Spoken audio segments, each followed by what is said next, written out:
Hello dear students, आपका welcome है हमारे channel physics numerical problems and solutions में। तो इससे पहले हम आज का वीडियो स्टार्ट करें, प्लीज आपसे रिक्वेस्ट है कि हमारे चैनल को ज्यादा से ज्यादा शेयर कीजिए, सब्सक्राइब कीजिए और हमारी वीडियोस को लाइक और शेयर करना ना भूलें। तो आज जो हम क्वेश्चन करने वाले हैं वो क्वेश्चन नंबर 28 है सीबीएसई 2026 का। इस क्वेश्चन में दो पार्ट्स दिए गए हैं। पहला हमें स्टेटमेंट है, उसको एक्सप्लेन करना है, और दूसरा हमें एक न्यूमेरिकल यहाँ पे दिया गया उसको सॉल्व करना है। तो पहले हम स्टेटमेंट वाले क्वेश्चन पे आते हैं। इसमें हमें एक्सप्लेन करना है कि करंट एक स्केलर है, फिर भी हम उसको रिप्रेजेंट करते हैं वेक्टर से। मतलब एक करंट है हमारे पास, उसको हम एक एरो से रिप्रेजेंट कर रहे हैं, फिर भी वो स्केलर है। मतलब कि करंट वेक्टर क्यों नहीं है जब हम उसको इस तरह से रिप्रेजेंट करें। देखो बहुत सारे आई करंट को किससे रिप्रेजेंट करते हैं, ऐसे रिप्रेजेंट करते हैं, बट फिर भी ये स्केलर है, वेक्टर क्यों नहीं है, ये यहाँ पे हमें बताना है इस क्वेश्चन के अंदर। तो सबसे पहले आई का जो फॉर्मूला होता है वो हमारे पास होता है क्या, ये देख लेते हैं। आई इज इक्वल टू होता है हमारे पास d q by d t के, या फिर क्यू बाय टी भी ले सकते हैं हम नॉर्मली। तो हमारे पास क्या होता है, चार्ज अपॉन टाइम होता है। मतलब कि हमारे पास कितना चार्ज फ्लो कर रहा है, कितने टाइम में, ये हमें करंट बता रहे हैं यहाँ पे। अब जो चार्ज है वो क्या हमारे पास स्केलर है, टाइम हमारे पास स्केलर है, तो इसलिए क्या हो गया, आई हमारे पास स्केलर हो गया यहाँ पे। ये तो प्रूव हो गया स्केलर है हमारे पास। अब एरो क्यों लगा रहे हैं, एरो हम इसलिए लगाते हैं ताकि हमें ये पता चले कि हमारा जो करंट है वो किस डायरेक्शन में मूव कर रहा है। जैसे इस क्वेश्चन में आप देखिए बैटरी है, तो करंट कहाँ जाएगा, पॉजिटिव टू नेगेटिव, यहां से होता हुआ इधर की तरफ चला जाएगा। तो इससे हमें ये पता चल रहा है कि हमारा जो करंट है वो पॉजिटिव से होके नेगेटिव टर्मिनल तक जा रहा है। तो ये हमें इससे डायरेक्शन पता चलती है, बट इसका मतलब ये नहीं है कि ये वेक्टर हो गया यहाँ पे। ओके, तो आई होप आपको ये पॉइंट क्लियर हो गया होगा अच्छे से कि स्केलर क्यों है और ये वेक्टर क्यों नहीं है जब हम इसके ऊपर एरो लगा रहे हैं फिर भी। अब हम आते हैं यहाँ पर इस न्यूमेरिकल को, क्वेश्चन नंबर ये जो पार्ट बी है, इसमें हमें किरचॉफ लॉज या किरचॉफ रूल्स को यूज करके जो 3 ओम का रेजिस्टेंस रेजिस्टेंस हमें गिवन है, इसके क्रॉस बताना है करंट कितना फ्लो हो रहा है, ये हमें यहाँ पे बताना है। तो किरचॉफ लॉ में हम क्या करते हैं, किरचॉफ वोल्टेज लॉ यहाँ पे हम लेंगे। वोल्टेज लॉ हम क्यों लेंगे यहाँ पे, क्योंकि यहाँ पे हमारे पास बैटरीज यानी कि वोल्टेज सोर्सेज गिवन है। वोल्टेज आपको यहाँ पे दिया हुआ है, बैटरी लगी हुई है 3 वोल्ट की और 5 वोल्ट की। तो इसलिए हम यहाँ क्या यूज करेंगे, किरचॉफ वोल्टेज लॉ। तो किरचॉफ वोल्टेज लॉ के अकॉर्डिंग होता क्या है हमारे पास, मान लो आपके पास एक सर्किट है, उसमें लगी हुई है, ये मान लेते हैं ए बी ई एफ के, ये एक सर्किट मान लेते हैं। सपोज इसमें हमारे पास एक बैटरी लगी है, तो V1 हम मान लेते हैं यहाँ पे, ये हमारे पास इसकी वोल्टेज होगी V1 माइनस I1 R1, मतलब पहले रेजिस्टेंस के through current, minus I2 R2 दूसरे रेजिस्टेंस के थ्रू करंट, और ये टोटल वैल्यू हमको क्या देगी, जीरो। तो जो पूरा सर्किट है उसमें क्या हुआ, वोल्टेज V1 है हमारे पास, कुछ वोल्टेज ड्रॉप हमारा R1 से हुआ, तो I1 R1 आ गया अकॉर्डिंग टू ओम्स लॉ। फिर उसके बाद कुछ वोल्टेज ड्रॉप हमारा बचा हुआ कहां से हो गया, R2 से, according to voltage law, Ohm's law. Okay, तो ओम्स लो यहाँ पे हो गया और यहाँ पे हो गया, तो इसको हम टोटल ओम्स लो में भी इसको रिप्रेजेंट करते हैं। V is equal to summation of I R. अब यहाँ पर क्या हो गया कि जितने भी आपके सोर्सेज है, रेजिस्टेंस आपके दिए हुए हैं, रेजिस्टेंसेज है, उनके अकॉर्डिंग आपका ये समेशन आ गया। अगर एक ही रेजिस्टेंस है तो V is equal to I R आ जाएगा, दो रेजिस्टेंट है तो V is equal to I1 R1 plus I2 R2 आ जाएगा, जिस तरीके से भी ये दिया हुआ है। तो इस तरीके से हम किरचॉफ वोल्टेज लॉ को यहाँ पे करते हैं। ये हमारा किरचॉफ वोल्टेज लॉ हो गया।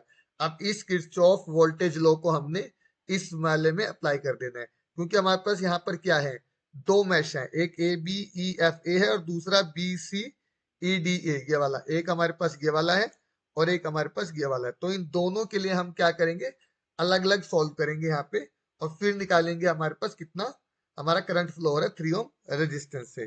तो एक बार हम डायग्राम को यहाँ पे से क्लियर कर लेते हैं ताकि अच्छे से समझ में आए।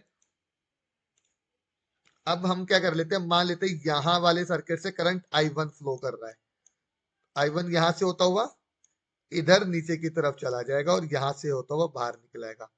ओके, तो यहाँ पे I1 जो है वो नीचे की तरफ चला गया यहाँ पे। ओके, अब आते हैं हम यहाँ वाले से, इस वाले सर्किट में यहां से करंट गया, I2 करंट यहां से आपका फ्लो हुआ, यहाँ गए, अब ये वापिस ऊपर की तरफ आ गया।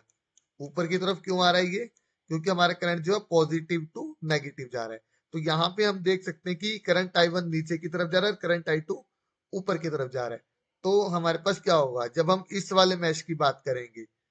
तो हम इसको सोल्व कर देते हैं, इक्वेशन लिख लेते हैं, साथ साथ आपको समझाते हैं। V1 हमारा हो गया 3, कौन से वाले के लिए? A B E F और A, इस वाले सर्किट की हम बात कर रहे हैं यहाँ पे। तो V1 हमारा हो गया 3 माइनस I1 कितना है हमारे पास? 3 I1 माइनस का, क्योंकि माइनस, अब क्योंकि देखिए I2 की डायरेक्शन उल्टी है, मतलब ये अपोजिट डायरेक्शन में जा रहा है ये, तो ये प्लस का 3I2 हो जाएगा यहाँ से। कितना हो जाएगा? प्लस का 3I2 हो जाएगा, क्योंकि अपोजिट डायरेक्शन में। फिर ये क्या है हमारे पास? -4I1। I1 क्यों लिया यहाँ पे? क्योंकि अभी इस वाले सर्किट में हमारे पास I1 ही करंट फ्लो कर रहा है। तो यहाँ पर देखो, अगर हम I1 R1 I2 R2 ले रहे हैं, तो यहाँ पे भी I1 भी ले सकते हैं इसको। क्यों ले सकते हैं? क्योंकि हमारे पास R1 R2 से अगर सेम करंट फ्लो हो रहा है, अगर अलग फ्लो हो रहा होता तो हम I2 ले लेते। जैसे देखिए यहाँ पर क्या है, सेम रेजिस्टेंस से अलग करंट फ्लो हो रहा है, तो हमने इसको दो बार लिख लिया, और ये हो गया हमारा इज इक्वल टू 0। तो अब हमारे पास इक्वेशन क्या बन गई यहाँ पे? 3I2 minus 7I1 is equal to कितना हो जाएगा? ये माइनस का 3 हो गया यहाँ पे। ये कितना हो गया? 3I2 minus 7I1। तो इसको उल्टा भी कर सकते हैं यहाँ पे, 7I1 minus 3I2 is equal to 3 हो गया। ये 2 है हमारे पास। देखिए यहाँ पे 3 को हम इधर ले गए, यहाँ पे तो -3 हो गया था ये, तो अब इसको हमने पॉजिटिव कर दिया यहाँ पे, 7I1 माइनस 3I2। तो इसको इक्वेशन नंबर 1 दे ले, 1 मान लेते हैं यहाँ पे। अब आ जाते हैं हम दूसरे वाले पे। दूसरा हमारे पास क्या है? हमारे पास जो सर्किट है दूसरा मैच, जो हमारे पास B C D E और B हो गया ये वाला। अब यहाँ पर क्या है? 5 हो गया माइनस I2। अब हमारे पास यहाँ पे कितना हो गया? 2I2 हो गया। अब यहां से होते हुए हम आगे इधर ऊपर की तरफ इधर, तो ये हो गया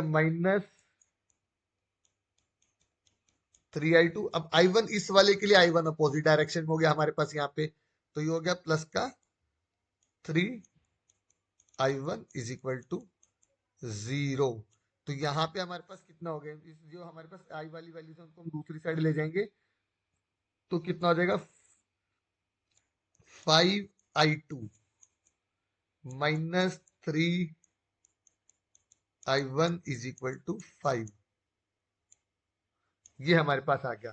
देखिए अगर हम दूसरी साइड ले जाएंगे तो 5I2 minus 3I1 is equal to 5 आ गया हमारे पास। अब ये क्वेश्चन नंबर हो गया हमारे पास 2। अब इन दोनों को हमने यहाँ पे सोल्व करना है यहाँ पे। तो यहाँ पे हम क्या कर लेते हैं कि इन दोनों इक्वेशंस को ऐड कर लेते हैं, 1 को भी और 2 को भी हम ऐड कर लेते। तो 7I1 है, 7 है, और ये 3I1 है, तो कितना हो गया? 4I1 हो गया हमारे पास।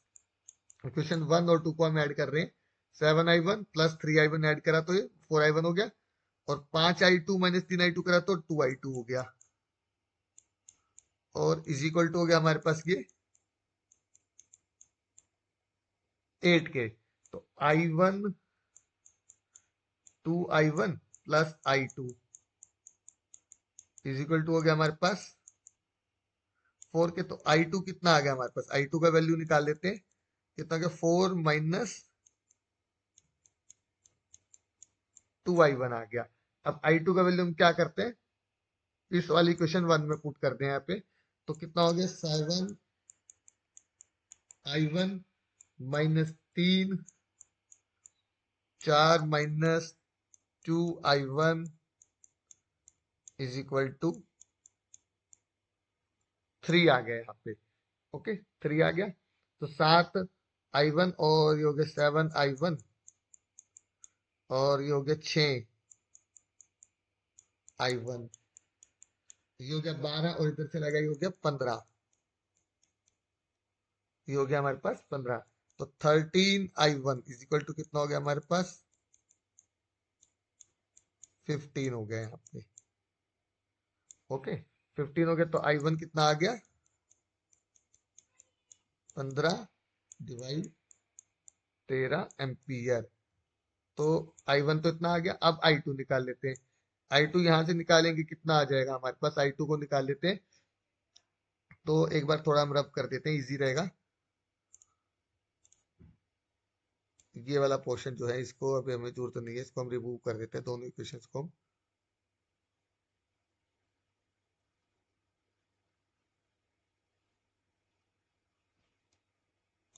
ठीक है, तो अब हमने इक्वेशन, तो यहाँ पे हमारे पास कितना आ गया, I2, I2 निकाल लेते हैं यहाँ पर, 4 - 30/13, 13 को 4 से करेंगे 52 हो गया। तो ये कितना आ गया, 52 - 30, ये हो गया 22/13 एम्पियर हो गया ये हमारे पास। देख सकते हैं, 4 × 52, 52 में से 30 गया 22, और यहाँ पे कितना हो गया, 15/13। तो दो हमारे पास ये करंट आ गए, I1 I2। अब I1 हमारे पास क्या है, छोटा है, तो I2 - I1 जब हम लेंगे यहाँ पे, तो हमारे पास 3 एम्पियर से करंट आएगा। 22 - 15/13, तो 22 - 15 कितना हो गया, 7 हो गया, 7/13 एम्पियर। तो इतना जो करंट है हमारा, क्योंकि दोनों अपोजिट डायरेक्शन में, तो इतना जो करंट है हमारा मूव करेगा कहां से, 3 ओम के रेजिस्टेंस से इतना करंट हमारा मूव करेगा। तो तो ये स्टूडेंट्स, अब आपको समझ में आ गया कि किस तरह से हमने किरचॉफ वोल्टेज लॉ लगाया। दोनों मैश यानी कि दोनों सर्किट्स को हम इक्वेशंस बनाएंगे सबसे पहले, और फिर उन दोनों इक्वेशंस को सॉल्व करेंगे, और वहां से हम निकालेंगे कि हमारे पास कितना करंट यहाँ से आ रहा है। तो आई होप आपको ये क्वेश्चन अच्छे से समझ में आया होगा। प्लीज हमारे चैनल को